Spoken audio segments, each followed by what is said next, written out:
I'm not sure if you want to say anything, we don't want to start the screen. Just in terms of starting the agenda today, in terms of apologies for absence, I do know that our good friend and colleague, the leader of Wolverhampton City Council, can't be here today to help us host the event. Sadly, Steve got a liability this week, and I've messaged Steve, but I'm sure we can send all our thoughts to Steve at this difficult time for him, and I hope to catch up with him very, very soon. But we have others from Wolverhampton coming to speak today, which is fantastic. Are there any other apologies for absence? Chair, we received apologies from Councillor Andrew Warwick, and then in addition to that, Wolverhampton we mentioned, and sorry, Councillor Andrew from Walsall, Councillor Davison from Warwick, we've got Councillor King for substituting. Thought there'd be councillors doing chicken. No, Warwick is Just teased. No, that's great. Thank you very much.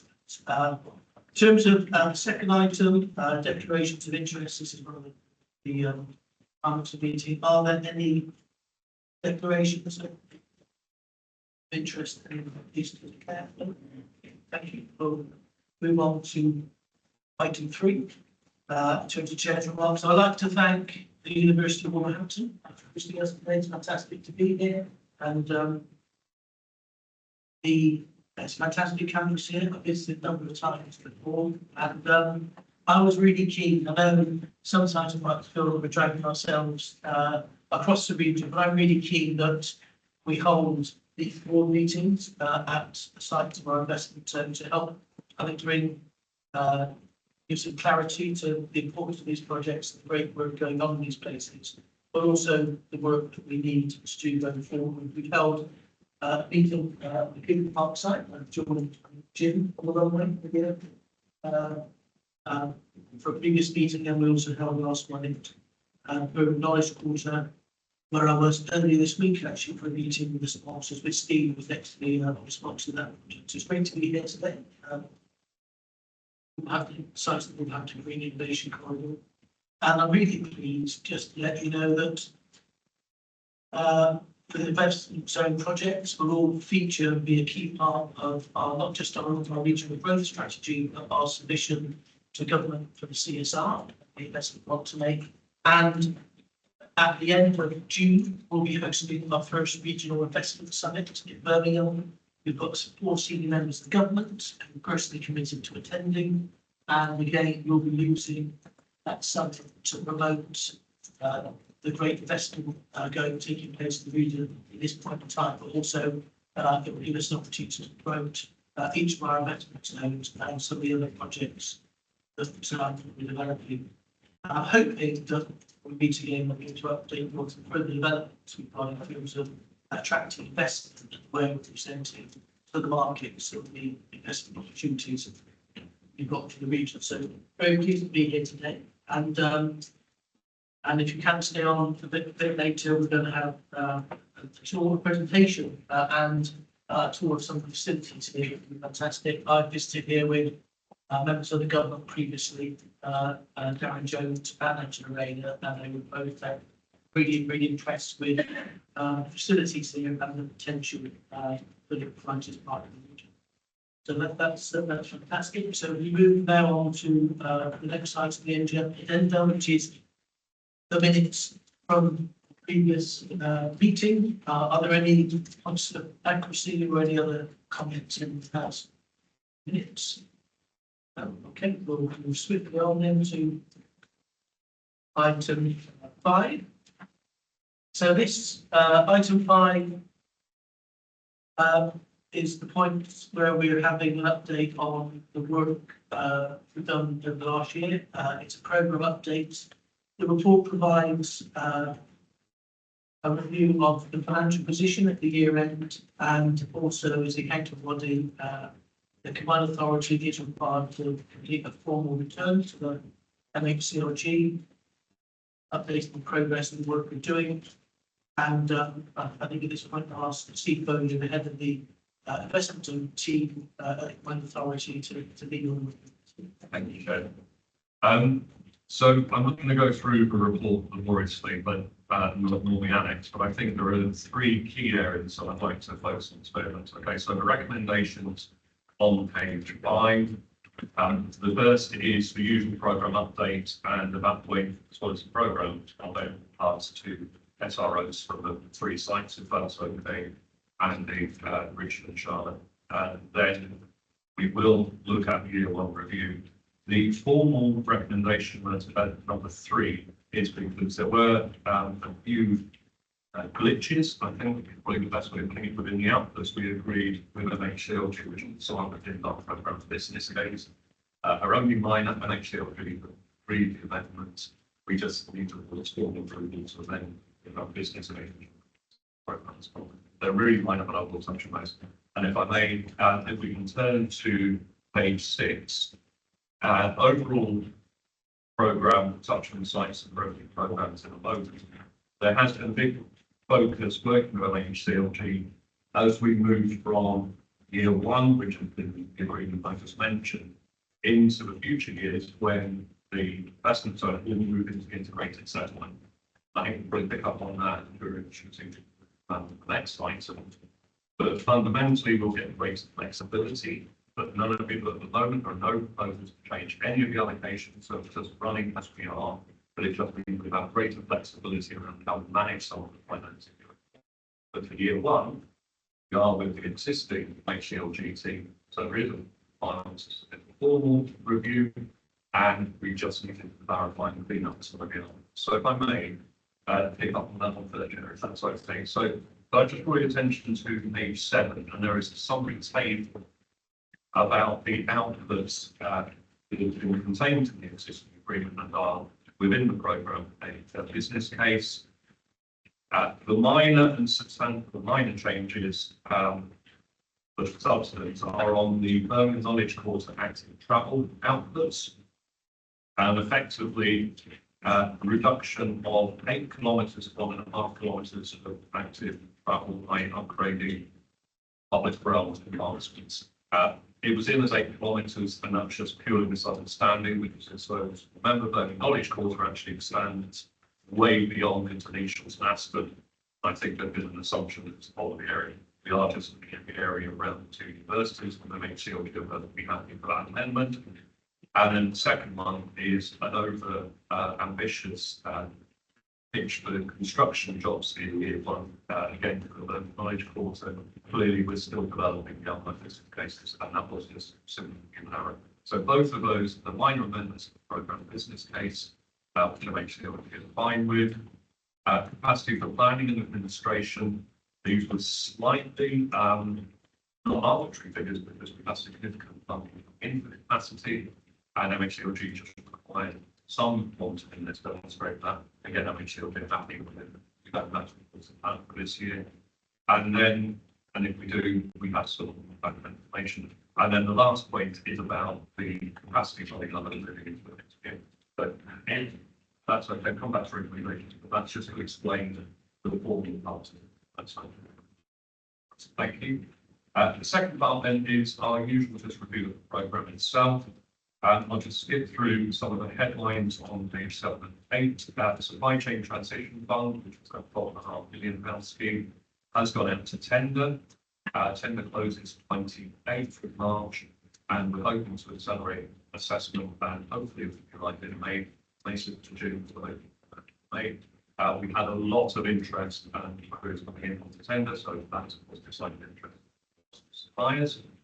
On page 8, a couple of those items will pick up a little bit more in the strategic delivery plans for the future, such as investment in motion work, commission growth company, the business rate potential model.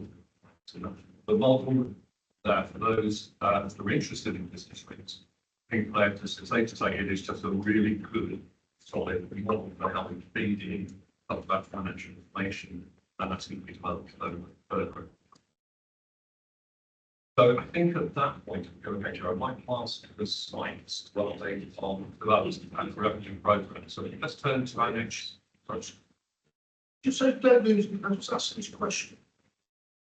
Comes back to the first point about investment zone to put going forward, moving into the integrated settlement. Can you just clarify when that happens? So there'll be no change to the funding, there'll be no, I hate to use this word, but there'll be no top slicing. When it goes into the investment zone, actually the delivery has to be held back by the authority going forward. That's a commitment we're going to use to that. So one difficulty about the integrated settlement, we haven't really pick up on this, is that the integrated settlement is 1 year and 3 years. If it's first year, we've got 15.7 million committed from the 3 government, that will stick with the allocation we've already agreed with 3 nothing is changing that. The only additional flexibility is if, for example, a particular site accelerates a little bit faster than another, you have the flexibility within that to do that. It's staying allocated. The point I'm making is the deliverers want to need to have finance rather than on authority. Is that what you want to make it? I do, and if I may through you, Chair, all of the capacity budgets have been agreed, set, and they need requests from the local authority parties, and there is in the Good Park meeting, board meeting, that table of capacity funding was outlined and shared. That has been approved, and we'll stick with that. 3 years and going forward. That allocation is for the full 5-year programme.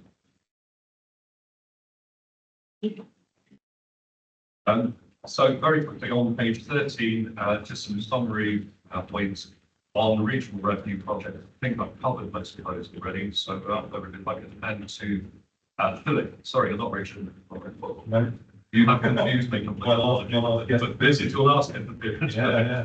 Are you okay just to get some headlines? I am, yeah, please, actually, that's my reading to one month. But I'll do my best. So, quick update on BKQ, the strategic partnership report, terms of reference now agreed. We should be meeting in April, so hopefully by the time we come back for the next meeting with this board, that will take place. I know that was one of the factors why it's been hands and at the moment.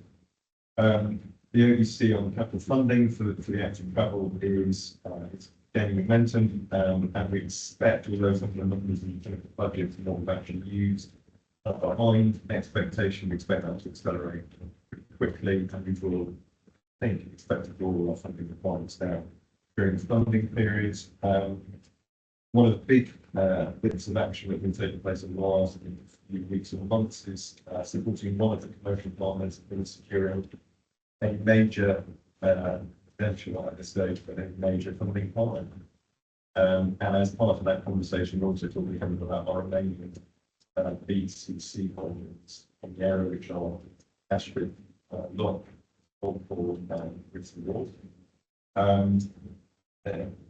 As you'd be aware, hopefully, it's a central part of the economic replace strategies, and that's hugely important for us, and for our space planning. Master planning is starting to benefit, and we've got some promotional material. I think now I'm really looking forward to it next week and for bringing it together.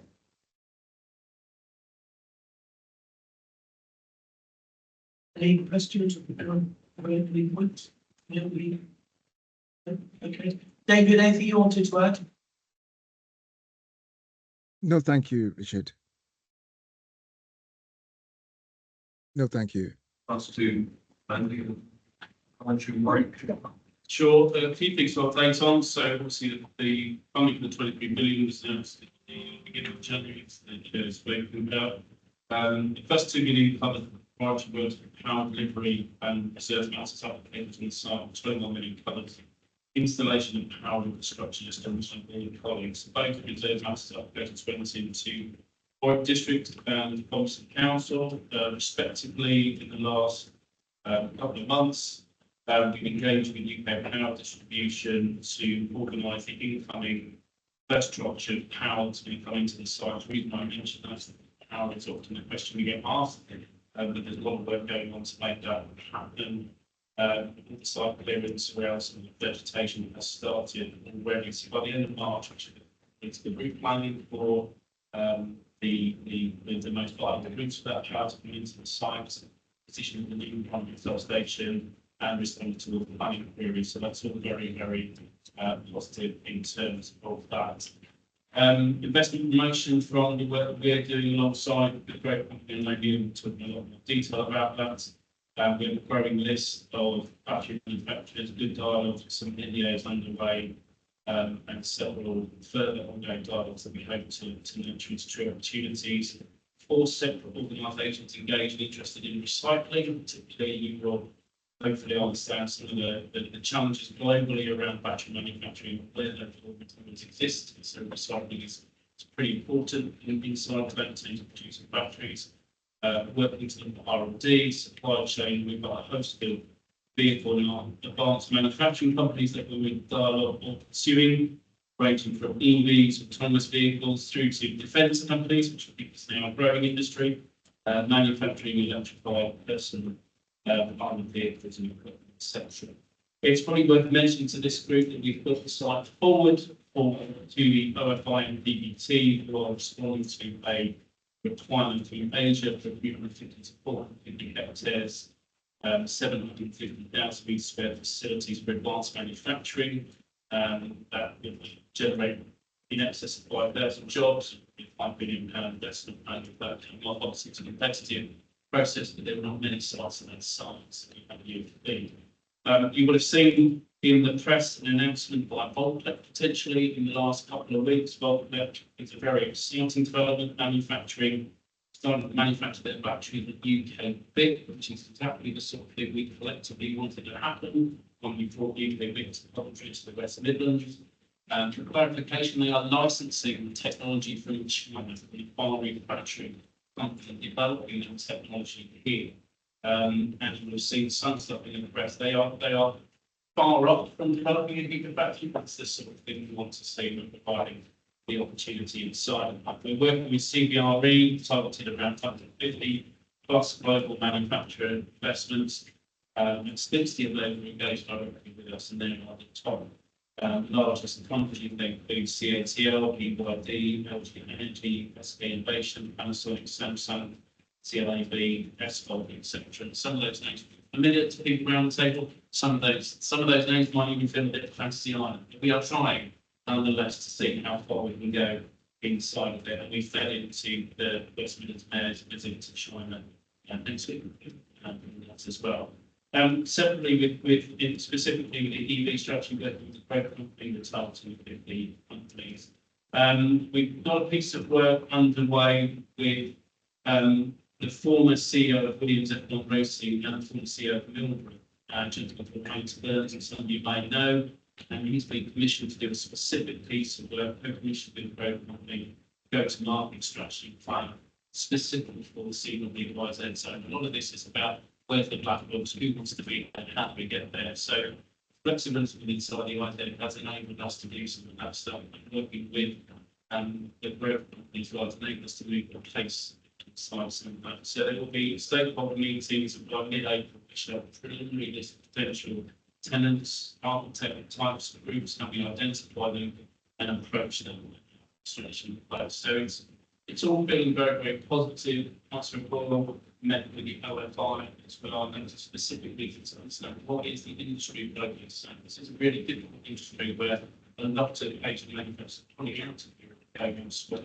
So we were trying to understand the market position and some of these things. And it's important, my sort of encouragement and message to the board is that this is a long-term play. This is not a play of getting resolved in 2025. It's important on into the and so on. Thank you, that's a fantastic update. I'm just waiting for my final expenditure for the trip to China to come through. Just to update you, and everyone else, and really positive meeting with the chief exec of the National Wealth Fund earlier this week. Further meetings have taken place about the commitment they might be able to make to this region and the conditions around that commitment. But there's nothing that we discussed that didn't give me the view that our investment zones are perfectly placed to attract additional funding support. Everyone got propositions to be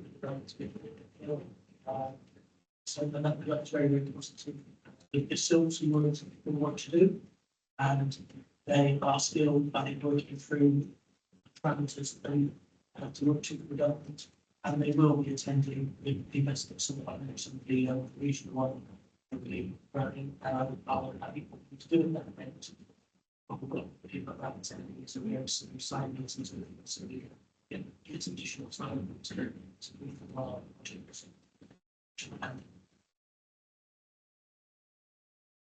I'm right, I'm sorry. Just to say, wearing a different hat, I've been asked to help OFI with the piece of work you just described on the understanding sector. Which probably chilled up with some. And then, if we can pass the wheel up to the, Charlotte. Thank you, through you, Chair. Great to be here today at the new SRO for the Green Innovation Corridor and welcome you all here to the city of Wolverhampton.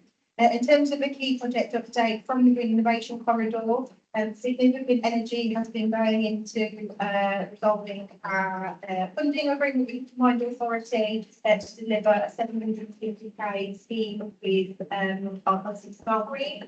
This is the piece of land around the science park, which is to the north of where we are today. That will fund pre-construction activities around searches, surveys and site appraisals for a really key part of the GIC following the outline case being approved in December.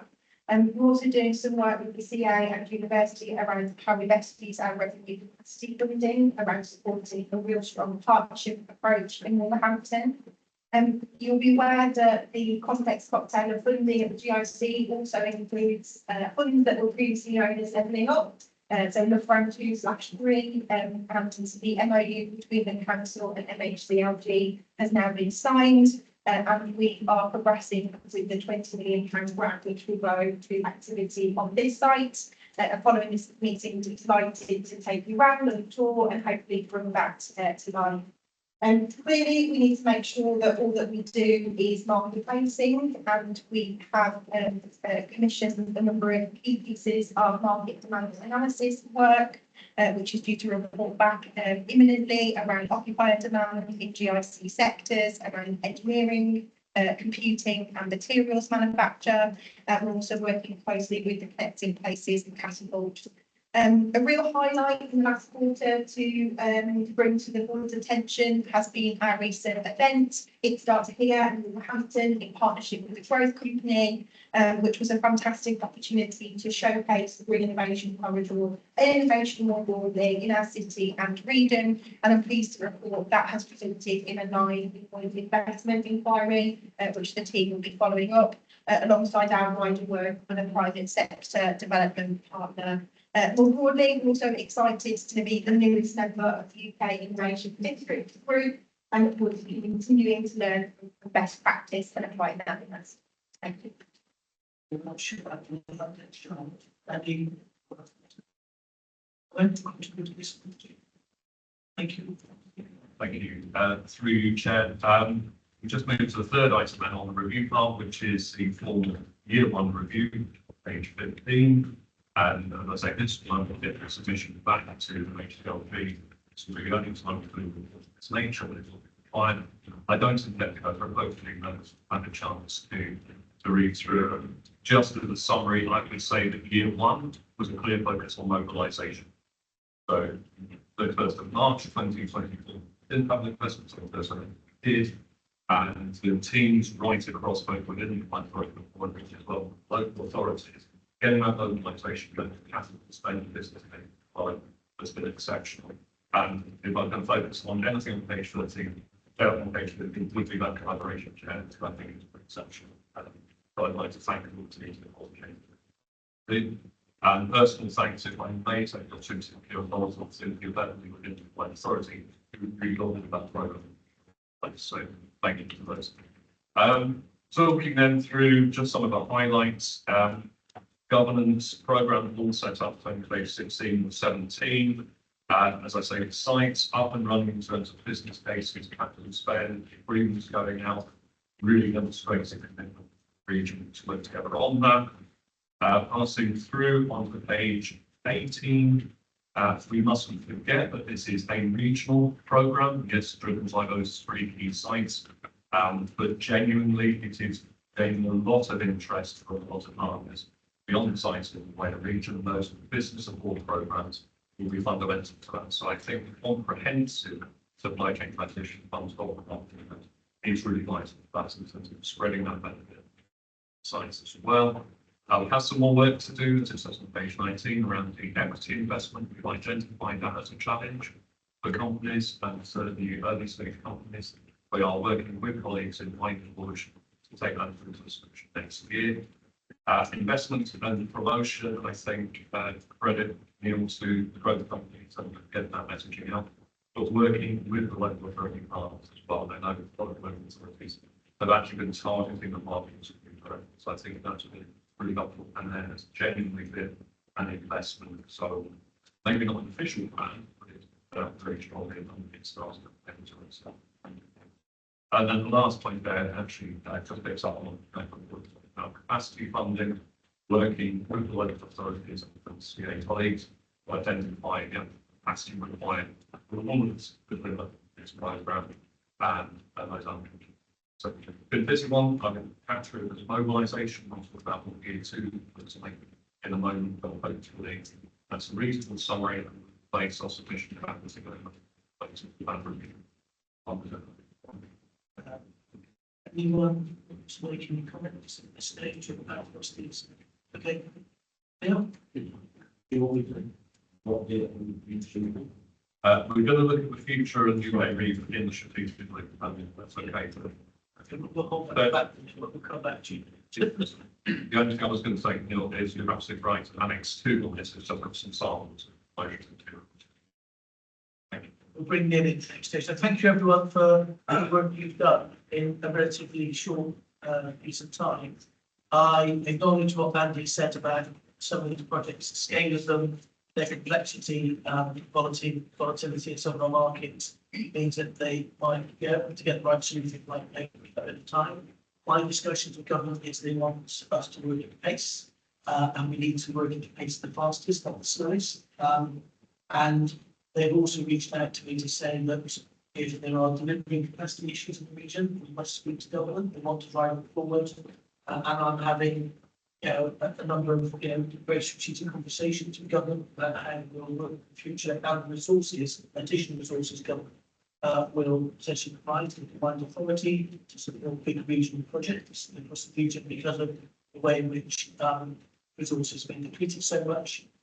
I'll come back to other things about growth that really is and the work that it's been doing on a growth plan and other events to actually fabric, not just promoting this region, but driving these projects forward at pace. There are other major projects in the region that are also attracting a lot of attention, but if we don't take responsibility for driving these projects forward, no one else will. So thank you very much for that, Steve. At this point then, I just to kind of move to the three recommendations on page 5 of your report. I'll need to read. Thank you very much. Okay. So I'll then move on to the last major item of the agenda, item 6, which is the report that sets out the priorities Steve already said for the year ahead, the year rapidly approaching. As Andy said, there are longer term views and achievements of our projects that go beyond the next 12 months, but this report is really focused on those things we want to achieve specifically in the year ahead. So again, can I ask Steve to present this report? Thank you, Chair. And if I may, I'll start with just an overview, and then, as you'll see from the overview, I think there are 4 distinct priority areas. It would be helpful for the board to start a little bit more, but I don't know if that's okay, Chair. Thank you. So the executive summary on page 29 of the report outlines that we're looking, so year 1, mobilisation, year 2, building the investment zone further, so maintaining the momentum, increasing ramping up investment promotion, then starting to look to the future as well. And those are the 3 areas for the investment. So maintain building momentum, finance and investment, and I'll pass to Claire for that. Strategic economic growth. This is a regional economic lever. We need to make sure it plugs into all of the related things across the region. And then, let's think we will look at government relations communications because we need to ramp up our integrated communications and ramp up our relations a little bit more. But there's a little discussion around government to have. So we will look at each of those priority areas, and just in case people like the deliverables in the attached annex one, we have set out the program almost as if we were still in the MX program, because I think it's government. So there are some deliverables in annex one, and those are the ones that will be shared with all of our partners in terms of what we plan for next year. Unfortunately, I'm afraid I've not been able to include the outputs which will feature in the integrated assessment, only because they have had a little bit of discussion about how you demonstrate 5-year projects with 1-year settlement figure can be a little bit difficult. I'm pleased to say that the last iteration of that narrative and the principle that agreed by the children was waiting for the plan information. So if I may, Charles, we will understand what's after this next year. So I thought if we just look at both priority areas one at a time and take questions on each. So the first, looking at maintaining and building momentum.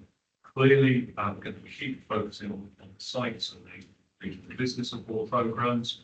But I think it's an opportunity, Neil, if you're okay, just to share a few thoughts about some of the investment promotion that we achieved over the ramp up year ahead off the back of the commitment to the commission, which very willing to place. Thanks. I think it's fair to say we made a lot of progress since we last met in Birmingham. Obviously, the CA board is about investment of £2 million over the next 4 years into promotion of the zone. I think it's also important, just as we understand how we're doing this, because we have 3 sites, all at slightly different stages, all with slightly different targets and markets. We're working very closely with each of the partners on the site, but we're also creating this umbrella, which I sort of briefly described, where we're obviously using the Get Started Here campaign branding to do that investment collectively. A lot of that, and it's very much innovation focused and very relevant. In terms of what we're actually doing, certainly over the next 12 months, a lot of ongoing competitor and market analysis, a lot of investor journey mapping, working particularly with the project that Andy talked about, Bigger Party, which is allowing us to get into literally targeting companies for that size. General markdowns that you would expect from collateral and web activity, PR and so on. And obviously targeting of companies, and there's a monthly reporting process now in place with CA. I guess that the most visible part of this are some of the key events which we've already been alluded to. So next week we certainly are internationally focused. So there's a small delegation going to Nedham, heavy focus on innovation and universities. Someone who should be present. The fact that the delegation was from there would be in China, one of my colleagues and continue investing so very heavily, and obviously the delegation of other areas plus cities in China. We had last night the warm-up event for UK Week. UK Week, for those who don't know, is probably the largest real estate of environment event in the UK. Places around the room were there last night, very much in collaboration with our local authority colleagues, CA and private sector, commercially supported, and of course our universities. I think it is an important event. It's interesting that Phil mentioned a major investor that hopefully will take a considerable stake of UK. That was an introduction to the year last year's UK. So 12 months on, we're certainly in a position to see the deal on that with for his former colleagues, obviously Nancy in touch with it. There is a detailed presentation which will be in last night, which we could certainly have to give us a little bit of program for UK Week, but just to give everybody a bit of comfort. I think on Tuesday was a big focus on university innovation activity, and on Wednesday morning there's the Green Industrial Corridor, innovation corridor presentation, and on Wednesday afternoon we have the BKQ launch, and here's about that, we have the Giga Einstein and we are part. So the investments will feature very, very heavily. And Richard also touched on the growth of investments, some of which will take place in the future in Birmingham. We are sort of very much modeling on the investments, some of which was held by UK government in October of the fall. So features a range of panels, all of which are focused on sectors that we continue to talk about, all of which will feature very heavily with the investments or the course of the slides within it. And as Richard said, at the moment, the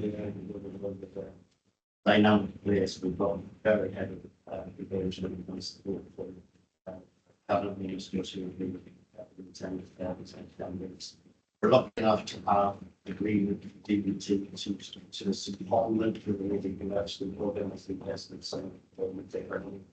So Disha is joining us for the next 3 months of this program. We're going to have a lot of time, but we will be obviously inviting along with external investors with nationally and internationally. I felt all of that in the part.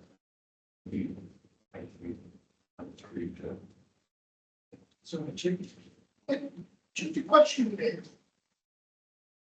On UK brief, in particular, look, the last couple of years, it's gone bigger and bigger to the point where what everyone's telling it's almost outgrown its size. It's too big for the place.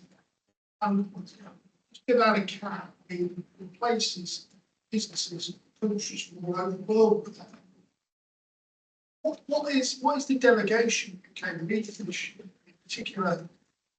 How international is it in terms of, particularly I'm thinking about Green Power Park, in advanced manufacturing. And also, this is obviously a wider question. So, if the sort of geopolitical situation, clearly the growth in advanced manufacturing and battery technology is very much driven by the Far East. What is the government's, but also important, civil service attitude to this? Because depending on which paper you pick up, you get a different view of that. And that makes it really difficult because of picking up the papers. to be fair, I don't. I was usually kind of that's not. But do you see what I mean? Because there is this issue about this. Is UK reef punching its weight? What is the international delegation looking like? Have we got particularly Far Eastern Asian businesses, countries going to be there? And if you are, could we have a meeting with you? So I think this is maybe the 4th year of UK. We're very much initially UK focused on the event. I've been invited. I'm my own UK advisory board, so there's a few of us that are working with the new owners. So the event was sold last year to a French company, we got the budget. And very much with the focus on how best the attract international investment. I think there are 2 issues. One is it will take some time for them to organization to replicate the approach that let them take it. Although ironically, the one government instead of going to their government, so there's about 17 to UK. So we are very much looking on supporting it again. International investment. I think the second issue is the location. So I've been helping them consider relocating. As you might expect, a good positioning the Midlands as the best location for that. I have to say, sadly, there's people who feel not that they're not open to moving on, but their current business model about 50% is frankly a lot of parties. And also the location that they would be looking at this program. We're not going to accommodate having the persons in a different way to live in urban environments. And not for losing things, but I think it'll possibly leave it to Liverpool in 2027. So there'll be particularly more space next year from these, but there is going to be to really exciting. But to answer your question, Greg, they're very, very mindful of that. They're literally working with the BBC, myself, with you, honestly, because we're a national investor there. There were international investors there last year, and the company that perhaps alluded to literally blew up in one day. So, you know, I think it is really then to engage them. I think final point to make is we will have the biggest delegation of AU to the UK there. We've got to make right, so we're certainly taking it. Yeah.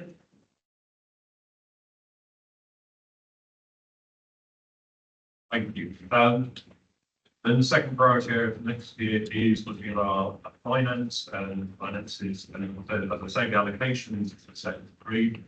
But members will remember, will recall, we've got business rate retention for 25 years on 2 of those sites.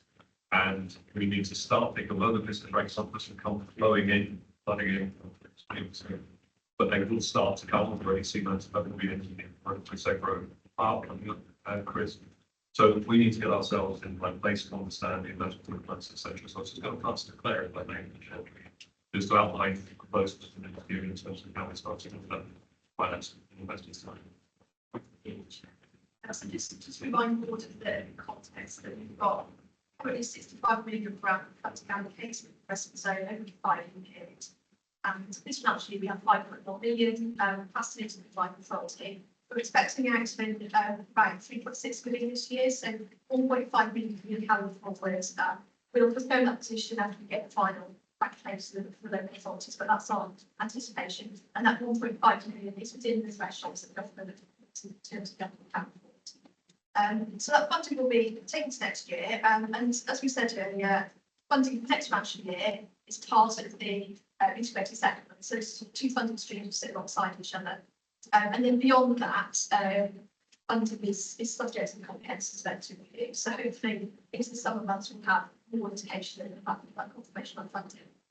We're working closely with partners around the room here to work on forecast over 5 years, so we've got the best information possible. As you know, there's several business cases still in development, so as they progress, we'll get more and more robust information. But the information we have as of today indicates that the anticipated spend next year, which is ramping up significantly compared to this year, but it should be able to accommodate within the funding allocation of about 15.7 million next year. It is possible that in future years, so we're looking into 26, 27, 27, 28, that the spend forecasts that might be in excess of the funding allocations. And that's primarily because you might see the funding allocated is a very flat profile. Which was, you know, government's request, but in reality it doesn't follow the typical profile of the capital budget, as you will be aware. So that may cause some variances we'll need to manage flexibly. However, saying that, the transition to the integrated settlement will give us more flexibility to move money around and to align better our spend profiles with the funding approved. So as we move forward, we'll explore those opportunities and we'll bring in further updates as that progresses and do what we can to align and spend with the funding available. As Steve has just said, one of the key priorities into next year now is to support our colleagues that are around the table here with the development of site investment plans. So working to understand what those requirements are for the business rate retention sites in Birmingham and Coventry, Warwick. We will don't anticipate significant sums of the business space coming forward at the moment. As we said, we've got some money that starts to come through in the second half, but beyond that, in future years, where those monies come forward. But this is really an opportunity to put the building blocks in place to make sure we've got the tools and understanding we need to make sure that when those rates do perform, that we can pass that opportunity and we can underpin site investment plans with a really robust funding strategy.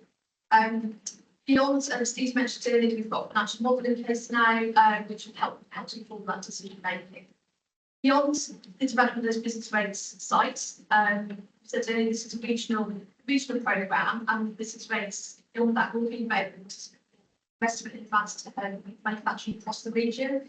And we expect then the proposals for this investment will feature as part of the wider base-based strategies. And the work is underway with the integrated settlement approach. So we worked with colleagues, across the finance authority and across the region to understand those water, place-based requirements and how the investment so.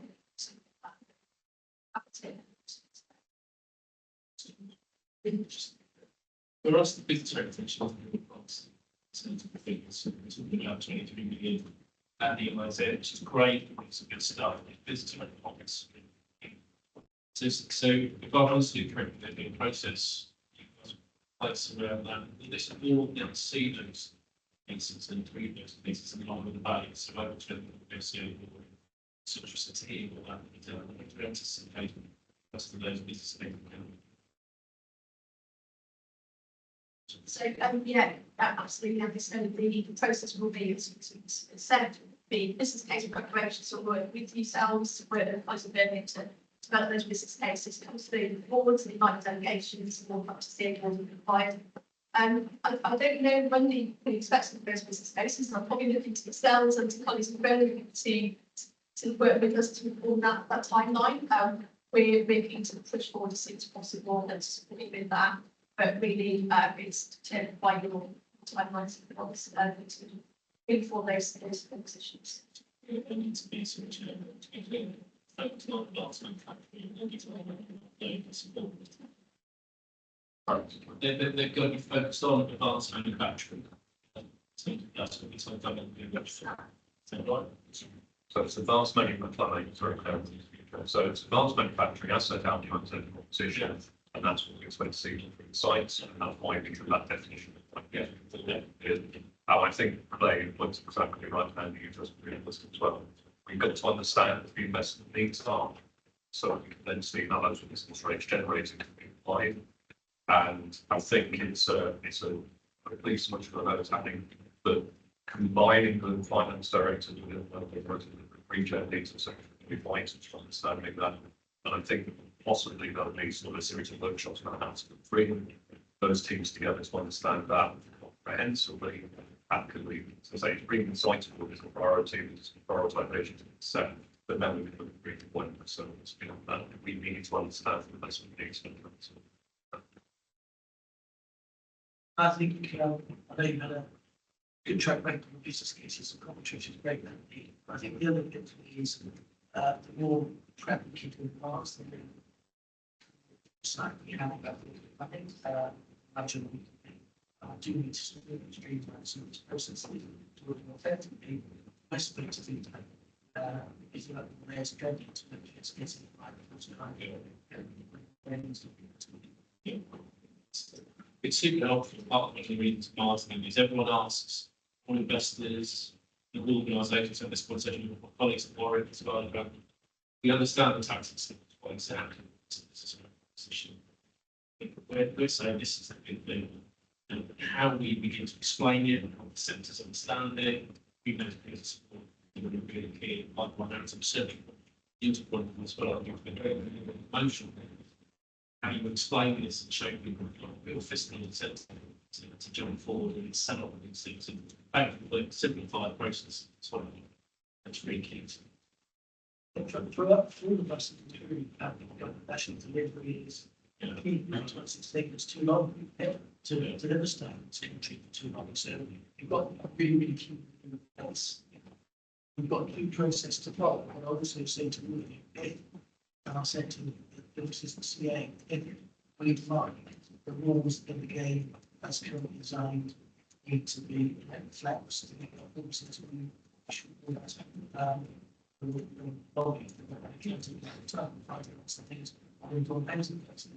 Responsible politicians will be.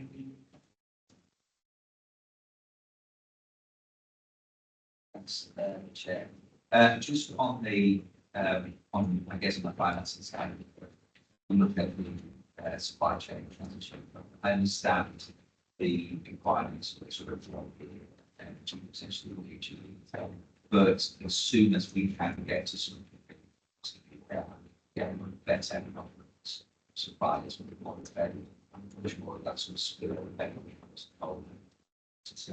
Just to get to something that's a little less transactional. I'm hoping we won't be very far away. That's how we'll meet next time. very disappointing, you know. Yeah, okay. Steve? Thank you. And for those that are interested in finance and analytics too, for those company set out to think about so thank you. Just moving on very quickly, the next priority area is making sure the investment zone does play a role in wider ecosystem in the region. And I just wanted to highlight some really positive conversations. I think it's already come a few times around the innovation and the collaborations beginning to come through, both between the university and our partners as well. And thinking about it, it's going to be a big focus going forward, particularly how we work regionally around innovation districts and collaboration. So I think that's a tangible and graphical priority for next year and then clearly support the local growth plans and the wider. And then finally, the last priority area entitled governance, communications, and relationships. Sounds very dry, so forgive me. I think we need to, as a CA, get our communication strategies tighter aligned in some of the motions, some of the team over a year ahead. The relationships are going well. We have a stakeholder group, which is we've expanded it to include catapults and some of our customer leads, and that's really proving beneficial, particularly around collaboration on innovation. If I may, Chair, I'd like to raise a point around governance and just check in with the board as we come to the end of the first year. This board, in terms of references to me quarterly, and that was established because we realised to make some decisions, particularly around some of the capital and revenue funding by that pace. Clearly, we can maintain that going forward if the board are in line. What we would like to do, though, is certainly establish an office of programme board that meets regularly. I think there is so much we can do across the sites and more broadly, and including universities, the LA offices, and possibly the private sector, as we know. We've always wanted to get the private sector more involved in this because of some of those governance constraints about conflict of interest at the programme, office and programme level. Fine. But I think the question is, if we establish that, would board members still like to meet quarterly? There will be fewer formal investment decisions, or receive updates and perhaps be less frequently as a board is just looking at our share if I may, just to gauge response, and then we can go away and act on advice of the board members. To use Jim. First view is, most people like the idea of less meetings. However, that depends on what are the outcomes. So coming back to governance, because one of the things I read right at the outset is that there is no private sector involvement with the board. And yeah, I understand the thing about conflict.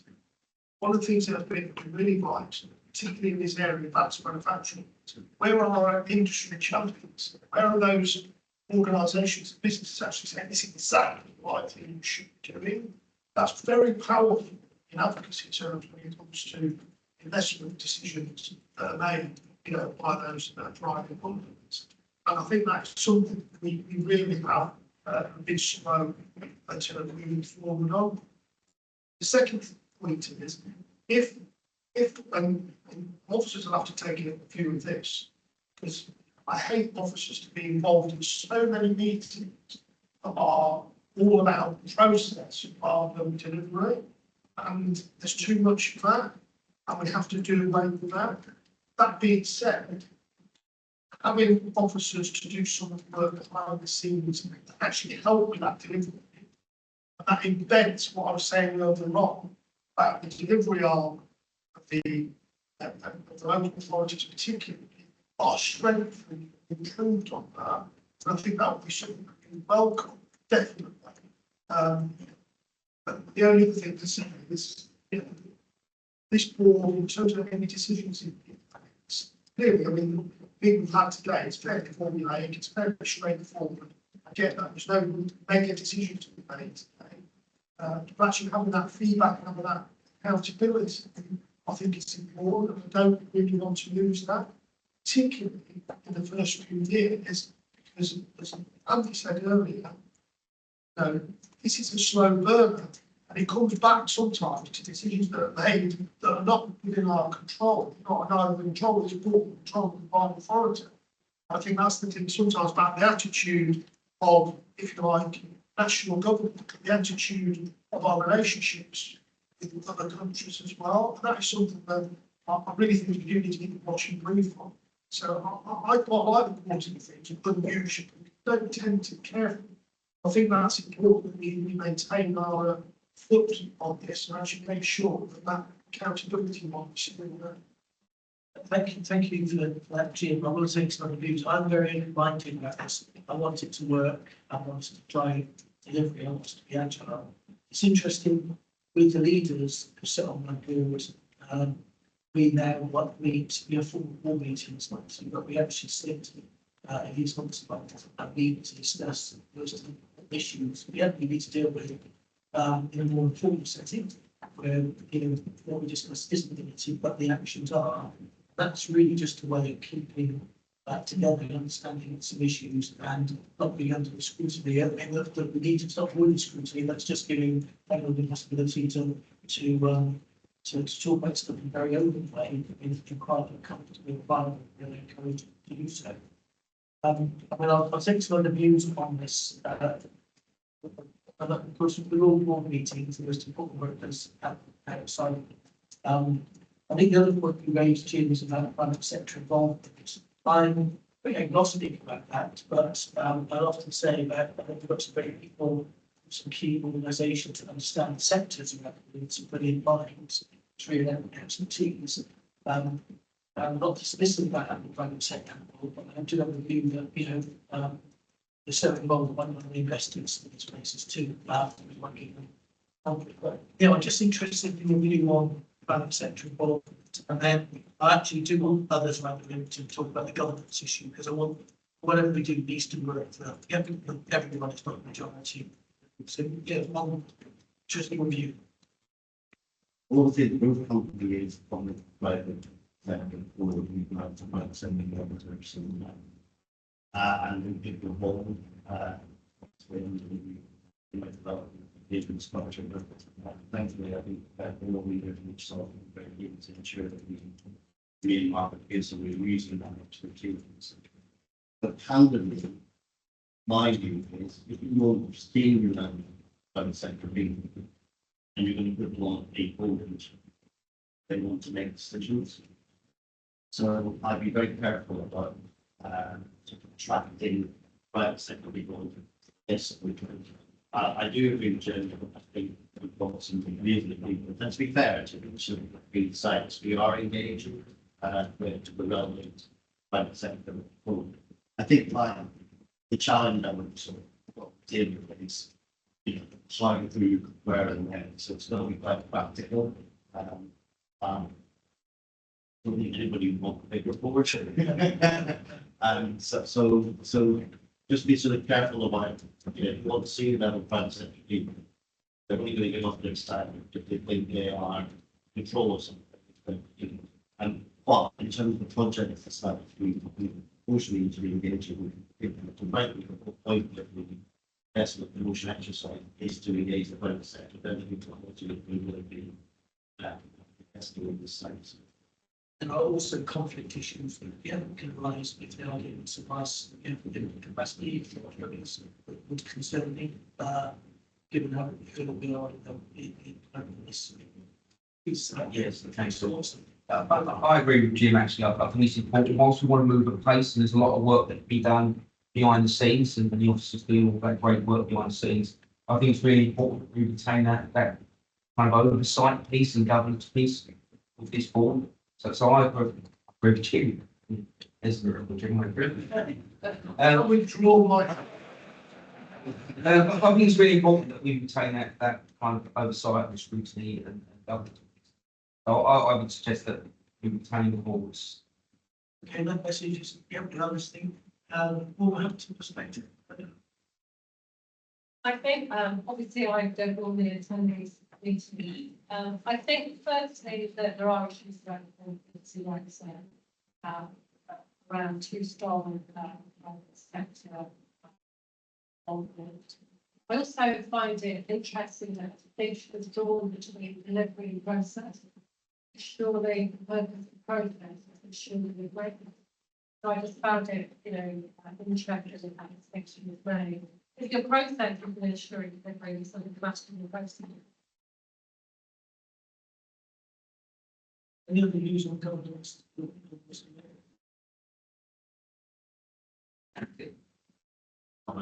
back to Andy, but yeah. Yes, understanding that considered that it's not, solely by authority exercising. And reason to consider that this one decides to suppose, absolutely needs to refer to going to lose to non-civilian authorities. So we're not privileged with like to those discussions. So I think in terms of oversight, we need to reflect on that, we need to take account of that. I think that would just more broad in terms of involvement with the private sector resources, of course, where the private sector really want to be. Actually, where we want them to be is at the same place, but it might not be. Thank you. Andy, Two types of medicine. Suggestion is what I'm interested in. Steve to Hopkins, he's on the Coventry Royal King Park. Typically for central developments. To be part of that, it's for other reasons for that. If they're conflict of interest, but we need them to be doing conflict of interest between things you would do as well. So it's very easy, for example, say what to do. And the developments that we want to do. Ultimately, actually, it's there. We've got having gone around that. It's really important to partnership and necessarily interest of stuff. Then they need that arrangement of this arrangement of service in the part of the hypothesis. So it's a fifth situation. We debated it. We had to say, Chris, from a Coventry and Morris, we can bubble, and then we'll be other investors over time that may do the matrimonial. We're not proposing to have them. So I think that when we get down to the project, I think it is there is an issue about develop the sites. I understand that it's very significant. We've got in this time. Also, I would say beyond that, and I've had some meetings this week already. With most of the I've very seen how to be quite productive. I am available when we attend meetings to support investment discussing your project, attending those to move some of those issues forward to resolve some issues on the ground where we need support. And going forward, I'm already talked about potential of using National Wealth Fund. Sources of finance in future to help. That's what we're doing. Andrew Youngstown. Yeah, just to full degree, I mean, there are two organisations that should be able to, private sector organisation, independent income investors, the regional CBR and the regional Make UK. Now, their chief executives and all the staff members should be speaking for the whole of the industry, and they are not obviously just British companies, anybody who's got a business in the UK. So you might want to approach them to see whether they participate. Is they occupying security or representing council? But thank you for that. I think then that there is not ruling anything to work. There is an issue whether we invite them at the meetings to update us on issues as opposed to sitting on board. So very clear we don't overburden organisations that might feel a bit uncertain for this. But also any angle that gives us a reach to other influences in this sector is really important. And organisations are actively talking to potential investors every day of the week. There is messages. So Yeah, I do. I will leave governance. I'll just make this point. Yeah, process gets on my nerves, right? It's delivery that bothers me. So whatever we come with, I will support. The point I'm making is, I think that the suggestion there both by Andrew did, and Andy, very, very valid. Having actually that private sector, because ultimately, all of us in this room want the private sector to invest in these products, in these areas to make it happen. Without that, we haven't got the problem. So I just make that point, and how that works with the governments. I'm agnostic about that one. What I'm not agnostic about is that actually treating those investors who are going to put potentially billions of pounds into our local economy, I think is really important. And I think we should make that point really loud and clear. How we do it within the governments, like I said, I'll leave it to the officers. Any other university feedback being helpful? Nigel? Also, sorry. You go first. All right. I think I'm totally aligned with Neil with the office. I think the big challenge, and I've seen this kind of national level when, you know, advisory boards are set up, whatever, is we are kind of assuming that we can create a distinction between businesses who are here and the businesses that might want to invest, so that there's no conflict. And that may well be possible, but in that case, how much use is the intelligence from the businesses that are here? If they don't want to invest, why would you care what we think? So that's kind of one thing. My other comment on the two industry organisations that were mentioned, I'm not sure how representative they now are. We all know the difficulties that one in particular had, and I'm not sure how representative they are. So, but in terms of where we sit on all of this and the distinction between delivery and governments, universities, my university is very active player rather than in Ireland. Thank you very much. There may be a need at these meetings to have, a briefing on where we can get to these sectors are, what's happened to them.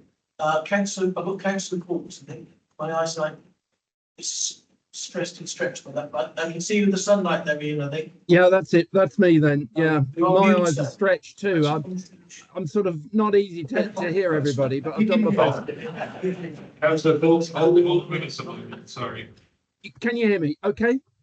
Sorry. Wait. Is it? Hold for a moment, please, councillor Coulter, just working with the technology.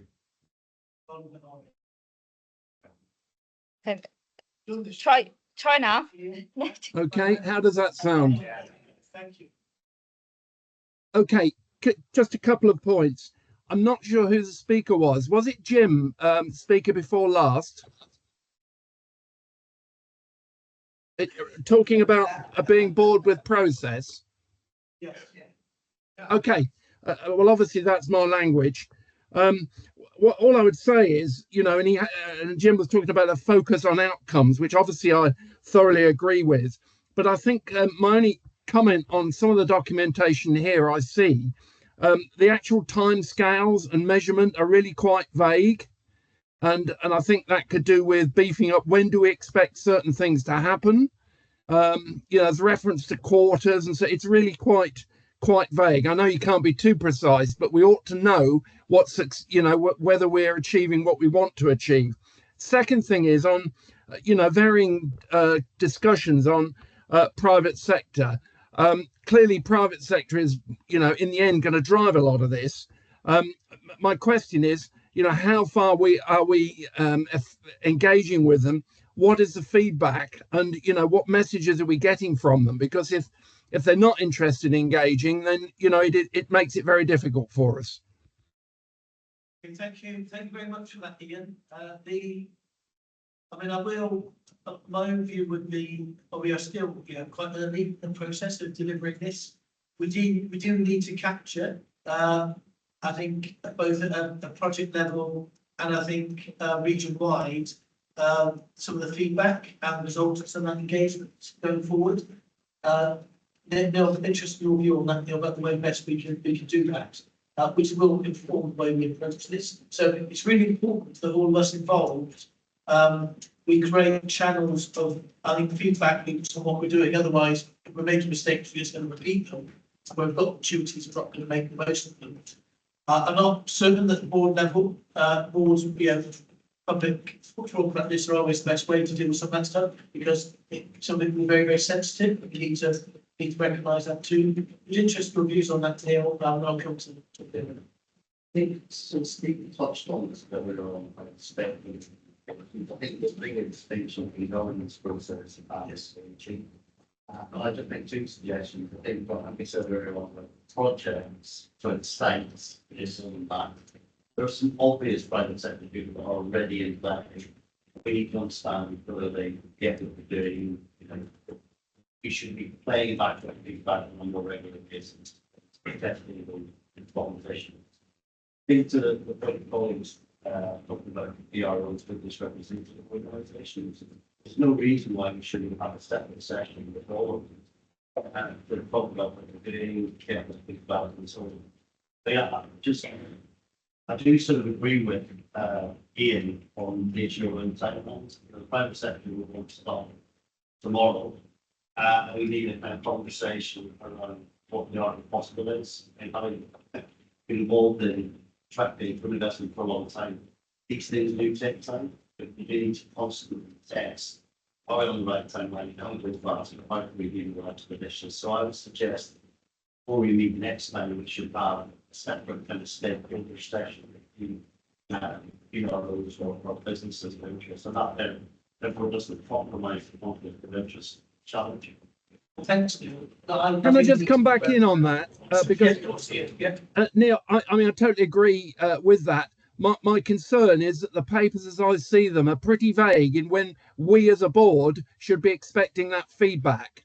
And, you know, that's my point. We need to be making sure we're on track, because without the, you know, investment things coming to life, we won't know that. And there is, you know, the suggestion, in phase 2 or section 2 next year or whatever, we do certain things. I mean, we need to have an ongoing process of engagement, but that, you know, which we know, but I just don't know when we would expect something to have happened. Thanks, Ian. I mean, I've been working with Ian on a project that isn't one of our investment we were doing all across a similar way, indeed, with the work in Birmingham with Nightingale Capital, working with them. We are putting in place timelines, key milestones, understanding the decisions that need to be placed to get to those milestones and beyond, and also what requirements are for additional public sector support and funding on that route. So we've got that. It doesn't mean that that's, you know, every timetable deadline will be met, but it's actually giving them a definition of what we're doing. And to be frank, I said this to the folks of Birmingham City a few weeks ago. Without having had a plan from them, it's very difficult for me to go to government to talk about how great work they're doing and how we promote it. So we do need something, I think, for these sites to demonstrate what we're doing. And I know, I think I would say for every project, we need to get a bit of definition and clarity that we haven't got today in some of those timelines. I'm very happy with that. I think by kind of caution that we need to do that collaboratively with our local colleagues. And I think, you know, that's where we need commitment from the three sides to be setting out timetables in order for us to be able to kind of gather those and program manage the whole thing as a microphone. We have to work incredibly closely with local authorities and we can't magic them out of the areas in one authority.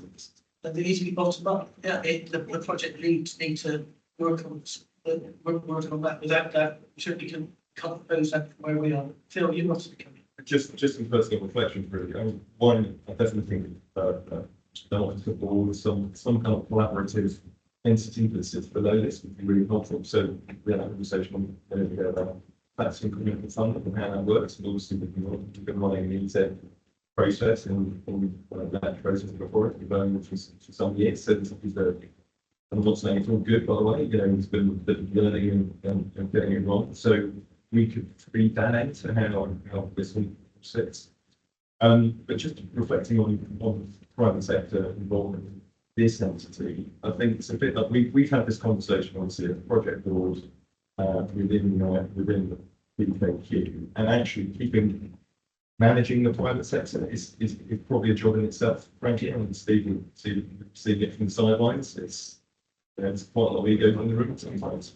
So that we've got to recognise that. But I absolutely agree that you've got to have those investors who are really putting significant amounts of money and effort into our local places at the table at that project level. So I think that's really important. But if you invited them to this, you'd be knocked over in a rush. You have to exclude people, and then you're going to create a whole heap of problems to why they're not at the table because of people at the table.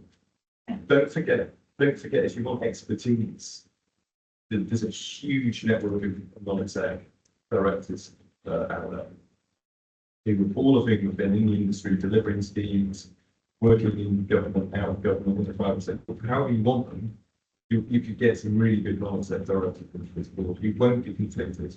And we've had some very good non-executive directors, all on a pro bono basis, on the EZ board for years. And that EZ board would not function without them. So that's what I would suggest. I mean, it wouldn't be unusual to have a business advisory group that did have those people with cognitive limits and then perhaps very badly person to this and at least it will also provide a good way of information and I think it's really important to have looking to find some way to involve the sector. I don't think it's in place is the right place to be done. It could be that there is some benefits. But I guess to Neil said, if they're not making decisions, then it'll be a lower level of people. But I still think a lot of people are interested in these being valuable products. Thank you. So, I mean, I'll ask Steve to take it away. I mean, there is, I think you've talked about absolutely needed project level. I think it shows in terms of more strategic level. Let's get through. I think we've got a series of events. We've got we've got UK, we've got our own investment summit, doing roadmap. I think let's take stock on whether or not we do need more to. Some of this is a level beyond promoting these investment zones, it's about promoting the region. There's something else there that just we need to reflect on because there are possibly three projects really important to this region. Areas you have through it 4 times, it's not challenging. Something you have legal voting. Okay. If I may, Chair, and so more than happy, I'll work on the governance team to set up the quarterly cycle for the new financial year and and we'll also prepare a proposal around some really rich evidence today. Thank you very much indeed. I think although we played with this, we've got the decided partnership boards, they are meant to be feeding into this, you outlined it, so what we do. But I think actually focusing on the substance through that would be really valuable. I'll look at the other nations that can bring in which don't overburden officers. I think we can either streamline some of that program function and I'll bring thank you very much again. But otherwise, we'll set the course to take part. I think a very useful discussion reflecting on what we need to do and how we might approach things going forward. That's very helpful. Anything else? Okay. So thank you for that, Stephen, and thanks for everyone contributing to that part of the agenda. If that's the case, can we now move then to the recommendations on page 29? We'll report back regarding the strategic delivery plan. Yeah. Thank you very much, everyone. I think beyond saying that what Steve said around moving forward with, of course, the meetings, getting those dates in. Thank you very much for attending today. Those who made the effort online also joined us in person. So thank you very much. I'll bring the meeting to a close. And I think we're now going to hand over to Charlotte. Charlotte and I, Okay, we're going to do a short presentation. Okay, thank you, David. I'm very conscious of time though, and rather than keep you trapped in this beautiful room with the main sort of brick walls, we would like to get you out into the Green Innovation Corridor and showcase what our partnership is delivering in the city. So a very small amount of words from me before I hand over to Prashant, and those that can will go out into sites. we just want to reiterate the strategic importance of the Green Innovation Corridor to Wolverhampton. It is a central tenet of our good growth strategy, which is about productivity, clearly, but also people, most importantly,